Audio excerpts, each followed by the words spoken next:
At sa atin naman pong bantay krimen, babala po sa mga manunood, kailangan po ng patnubay ng inyong mga anak dahil sensitibong balita po ito. Peking sigarilyo sa likab, Lianera, pusang isinuko sa pinaigting na kampanya ng NEPO.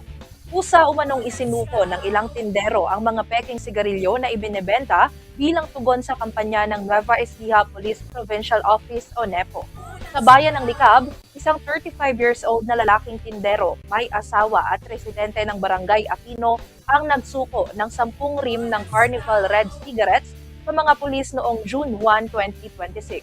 Tinatayang nagkakahalaga ang mga isinukong produkto ng 6,560 pesos.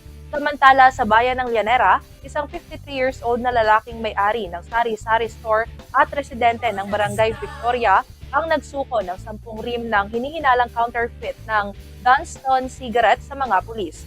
Ang kabuuang halaga ng mga ito ay tinatayang nasa 4,800 pesos.